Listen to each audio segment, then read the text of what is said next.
ആധുനിക വൈദ്യുതി സംവിധാനത്തെക്കുറിച്ച് അടുത്തറിയാനും സ്വന്തമാക്കാനുമായി Kerala electric traders association Palakkad ജില്ലാ മെഗാ ഇലക്ട്രിക് എക്സ്പോ സംഘടിപ്പിച്ചു. പാലക്കാട് എം.പി. വി. കെ. ശ്രീകണ്ഠൻ എക്സ്പോ ഉദ്ഘാടനം ചെയ്തു.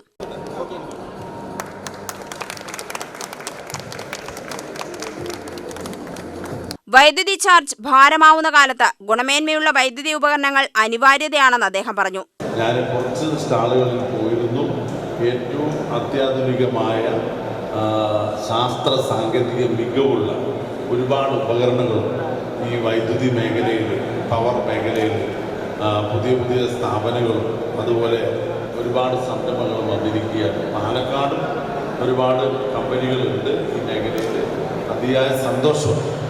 ഓരോ സമയവും ഓരോ കാലഘട്ടവും ആ കാലഘട്ടത്തിനനുസരിച്ചുള്ള ഒരു മാറ്റം നമ്മൾ ഉൾക്കൊള്ളുന്നത് പഴയ പരമ്പരാഗതമായ രീതിയല്ല ഒരിടത്തുള്ളത്. നമ്മുടെ സയൻസ് ആൻഡ് ടെക്നോളജി പുരോഗമിച്ച ഈ കാലഘട്ടത്തിൽ ഏറ്റവും നൂതനമായ, ഏറ്റവും ലളിതമായ, ഏറ്റവും ചെലവ് കുറഞ്ഞ കാര്യങ്ങളാണ് നമുക്ക് എല്ലാവർക്കും പ്രിയപ്പെട്ടത്, അല്ലേ? വൈദ്യുതി ബില്ലൊക്കെ ഇങ്ങനെ കൂടുമ്പോൾ പണ്ടുണ്ടായിരുന്ന നോർമലായിട്ട് 60 വാട്ട് ഉപയോഗിക്കണം നേരത്തെ നമ്മുടെ ജില്ലാ പ്രസിഡന്റിനോട് പറയാറ്. പിന്നീടത് LED ആയി, പിന്നീടത് CFL ആയി, അല്ലേ? CFL ആയി, അത് കഴിഞ്ഞ് LED ആയി. ഏറ്റവും നല്ല പ്രകാശം ഏറ്റവും ചുരുങ്ങിയ വാട്സിൽ കിട്ടാനുള്ള ഏറ്റവും സാങ്കേതിക വിദ്യയാണ് നമ്മൾ പ്രയോഗിക്കുന്നത്. അപ്പോൾ ഇലക്ട്രിസിറ്റി ബില്ല് കുറയ്ക്കാൻ അത് ഈ മേഖലയുടെ വളർച്ച, നമ്മുടെ ഊർജം എന്ന് പറയുന്നത് സമൂഹത്തിൻ്റെ ഏറ്റവും വലിയ വികസനത്തിന് ഉപകരിക്കുന്ന ഒന്നാണ്.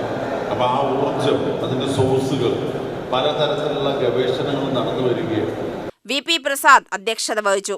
PS സിംസൺ, ശെൽവരാജ് എന്നിവർ പ്രസംഗിച്ചു. പാലക്കാട് പ്രസന്നലക്ഷ്മി ഹാളിലാണ് പ്രദർശനം സംഘടിപ്പിച്ചത്. വീട് നിർമ്മിക്കുന്നവർക്കുള്ള മാർഗനിർദ്ദേശങ്ങളും ഉപകരണങ്ങളും എക്സ്പോയിൽ നിന്നും ലഭ്യമാവും. വൈദ്യുതി സ്റ്റോറേജ് സിസ്റ്റമാണ് എക്സ്പോയിലെ ആകർഷണം. വൈദ്യുതി സുരക്ഷയെ സംബന്ധിച്ച ബോധവൽക്കരണ ക്ലാസും ഉണ്ടായിരുന്നു. UTV news, Palakkad.